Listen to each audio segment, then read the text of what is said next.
It's all you, man. All right, well, here we're on. The paper Tom passed out last week was, or maybe 2 weeks ago, just a prayer, or, just a prayer. And me and him was sitting back here Thursday night talking, and he was like, have you ever really thought about writing a prayer down? And I kind of, the topic of it is joy prayer is what I wrote down, and I kind of got it from the REC guy,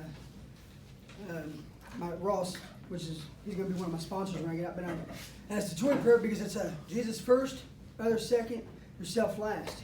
And if you guys bow your head, I'll just pray this here real quick. Dear God, I just want to thank you for putting me in a place like this with this awesome group of men to open my eyes and grow to serve you. Lord, I pray that my brothers in this building stay in the Word and continue to move forward towards the purpose you have for them in their life. And I also pray for the community out there that prays daily for us, and that not everyone that knows us. Father, I pray that you help me keep a sober mind and on this path that you put me on a few months back, so I can also fulfill the purpose you have put in my life. You have set me out to do good and pray and pass this along like it's been passed to me, Lord Father God. I ask you that you give me the strength, the love, the courage to be a husband, a loving father, and a man that you have taught to serve you and to give your word alone. In Jesus' name we pray. Amen. Amen. Right, so, a lot of you guys, man, I talk a lot about my wife and my daughter, but tonight I'm going to go deeper in that. And I've never really, it's been 22 years my parents have been split up. My mom's been passed away this coming week, a year. And I've never really talked about my child life because I despised of it, man. I always said I was never going to grow up and be like my dad. My dad was an abusive alcoholic growing up, and I always had resentment towards him, man, and I still do today. And I'm kind of talking about this so I get it off my heart because I don't want to have that no more when I get out, And I just got him and my brothers and my sisters. My grandparents are gone, everybody's gone, and hopefully one day I can build a life with them. But he was an abusive alcoholic, man. And I remember from the time I was 7 or 8 to 12 when they divorced. Every night of the week, man, I'd woke up to him beating my mom, drunk. He was home long enough to beat her, take a shower, change his clothes, and go to work or go to the bar. He was never there, And I was 12 years old, man. I got woke up, and I put a shotgun in my dad's head, and I told him if he ever lays his hands on my mom again, I'd blow his brains out. And I meant it. And my mom knew I meant it. She, there was something that just, she always said there was something that she seen in my eyes that triggered her. So the next morning, I filed for divorce and left. So my grandparents took us, and they tried doing right for us, but man, I had so much resentment because I wanted the family that every other child had. I wanted my mom and my dad both in a home, and I just my grandparents they done an awesome job. My grandfather day in day out practiced baseball with me. He had high hopes for me playing professional baseball, and I could have if I'd have stuck with it, but that hurt and that resentment from my father, man, and my mother. I don't blame my mom as much because my mom tried being there. But in all reality, she was just, she wasn't an alcoholic. She was a working mother that was never home, but she was just as bad off, But I had that resentment, man, and I don't know, it tore me apart, So I instead of, asking my grandfather and my grandmother, which loved us for, me and my brothers and sisters, and asked them to help me, therapy to work through whatever, I turned to drugs, and really all I did was make that resentment and that hurt grow. And my grandfather, I think I was 14 years old, he started preaching Sunday school.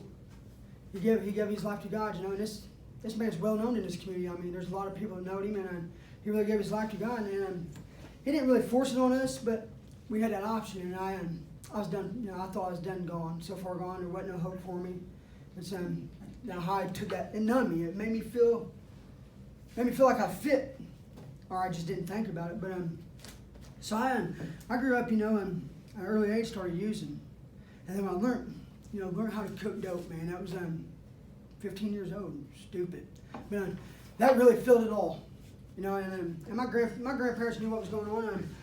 I got caught smoking weed at a horseshoe tournament. I was 14 years old, and my grandfather said, he said, I ought to take you to Johnson County Juvenile Detention Center.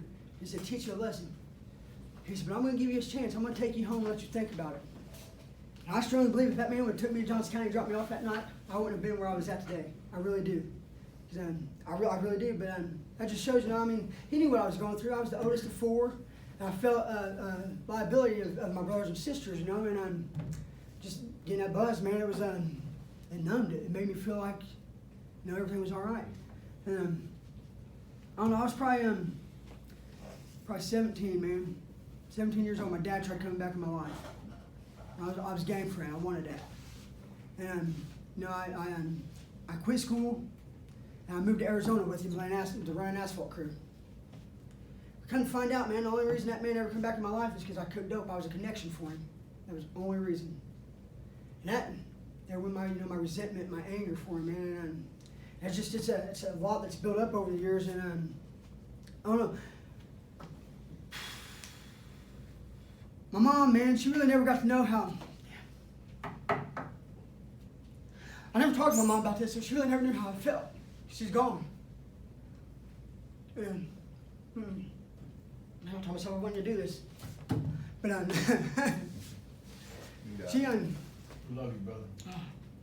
She really tried, man. Her and my stepdad, they really tried. They tried. I remember my old man Jackson, Adam. When I went there to raise him, Adam raised him. Adam's his second dad, and he'll tell you Adam's his second dad. But my mom was in the hospital, man. They diagnosed her with cancer, and I don't do that well. I don't go to funeral homes.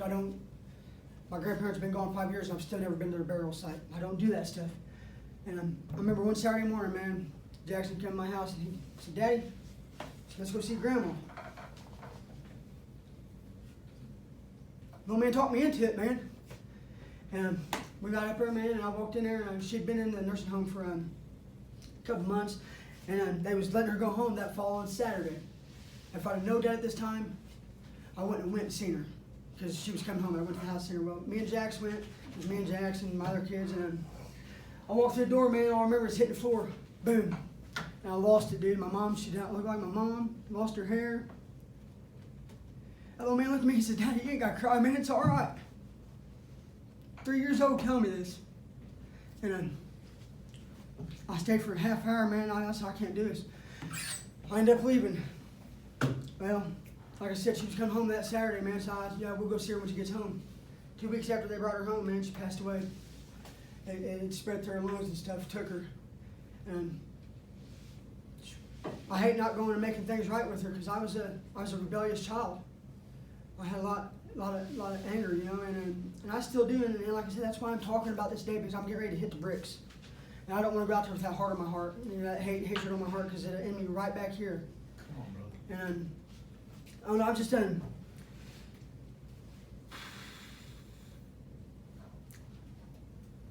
I wish I could talk like this to them, me and my dad and my brothers, and I wish I could, but I'm so I see so much. I want to see so much better out of them, man. I always give in to them, and I know I can't do that, man.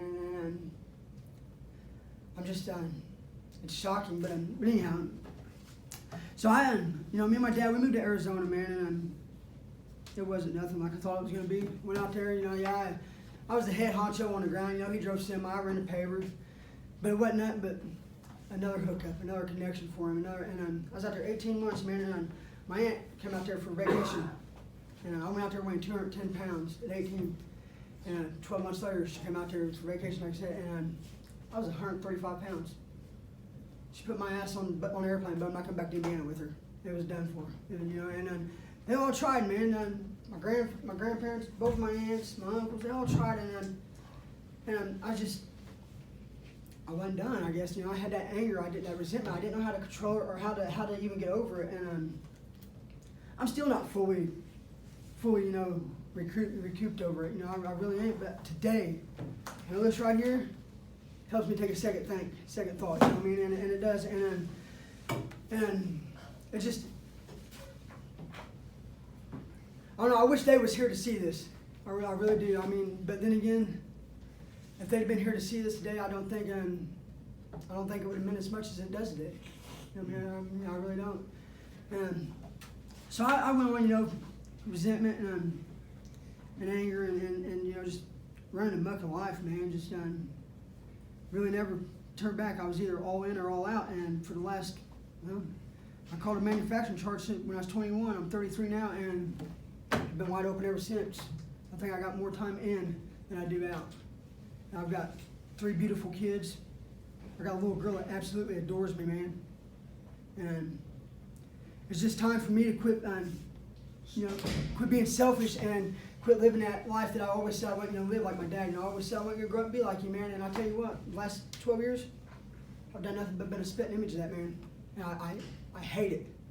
I really hate it. I don't hate him, I don't hate me, but I hate that. That's right. And it's the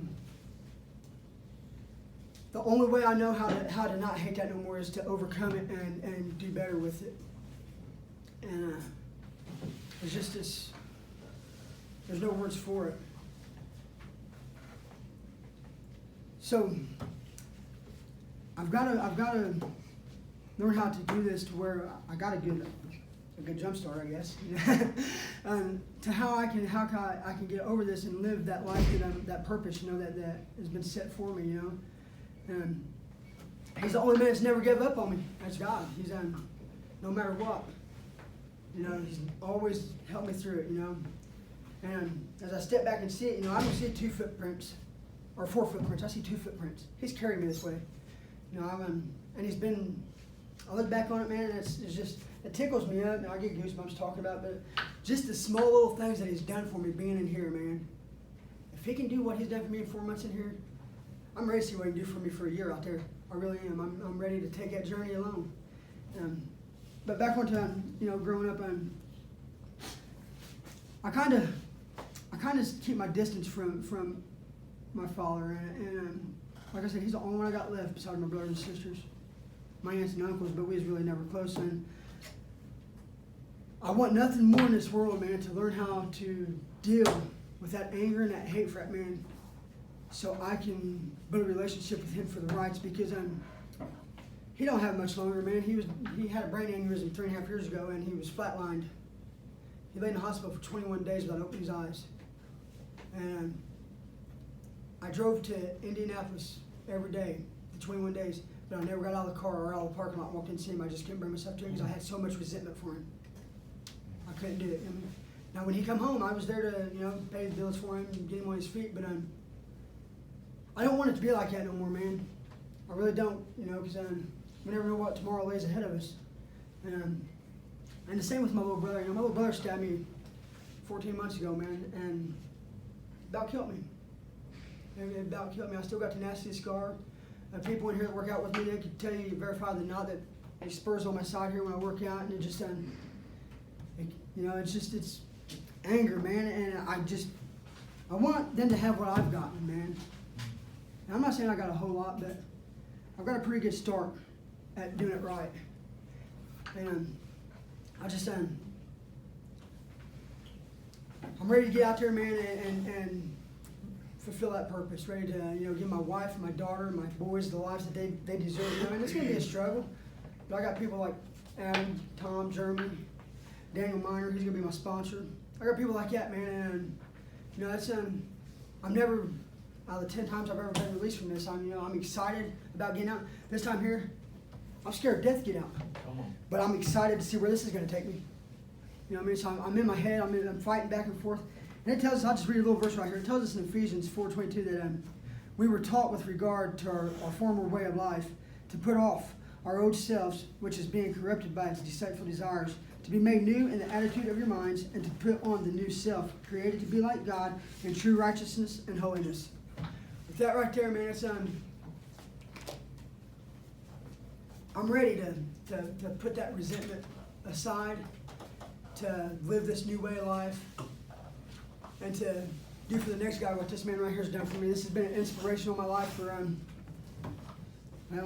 couple years now, but I've really just put it out there for the last 6-7 months. But that's I want to be able to do that, man, because I've come a long ways, man, and I just see him once a month, And if I can get out there and give what's been given to me, because we've all grown. I mean, every one of us has grown in here tremendously good. Jack's anger problem, Billy's big head, Kenny God. You're a champ. You're a champ, buddy. You are a champ. You are a champ. But I don't want that resentment and that hateful desire no more, man. And I've tried to come to peace with it. And there's no way that I've came to peace with it other than reading about it, man. Trying to figure out the way to do it, and the way I can live a life not the same as my dad, but I can live a life with my dad in it. Amen. And that's my goals, man. So I went to Columbus this past week, man, and it didn't look good at all. Did not look good at all, man. My probation officer over there done had to petition to suspend all 2 years. I was going to do a year. And that judge asked me, she said, Mr. Howard, she said, I want you to take 10 seconds, but 5 seconds, and think about what you're going to tell me before you speak to why I should reinstate this probation. And I said, Your Honor, I said, I'm a recovering addict that's found Jesus Christ. I said, and I got kids out there that actually need a dad, and I want the chance to be a dad. I said, yeah, I messed up on this. I missed a meeting, didn't come. I messed up on this. I said, but I'm ready for that second chance to do it. And a probation officer and prosecutor did not like it at all, but she said, Mr. Howard, you're to report to probation November 15th. You're down here in Columbus. And stuff like that right there, man, that, and then my daughter coming home in August. Stuff like that, man, has done nothing but, I mean, I couldn't have done it. You couldn't have done it. You couldn't have done it. Jesus Christ done it, man. Amen. I mean, he done it, dude, and he does it daily. And I slacked a little bit there reading the Bible and stuff and doing prayer circle, and Billy calls me out on it. But I could feel it when it starts bothering me, man. You know what I mean? And I catch myself middle of the night rolling right out and grabbing my Bible. I'm like, yeah, this, and I get that peace of mind, dude. I get that feeling, and I've strived for that feeling, man, since I was young, since I was a teenager, and just I don't know. It's a story that can be told, and I hope it's a story that it's helped me, and it's my story, so it's got to help the next person that hears it. You know what I mean? It's got to, and I don't know. I just thank you guys, man, for being with me through this 6 months, and not just helping me grow, but letting me see in your eyes that I grow. That's where it really comes from. It's amazing how he works. And these guys, they say they're just guys, but God's amazing, they're awesome. You know what I mean? Straight up, God's amazing, they're awesome. And I don't know. I just man, you guys just this right here, man, has pulled me through this 6 months, and I really, never thought it was going to come. My day's here, and you guys will see me again, man. And I hope I still have the same attitude 6 months from now that I have today, because if I do, I don't think there's going to be as many people sitting in this room. I really don't. With that, man, I thank you guys. Praise God.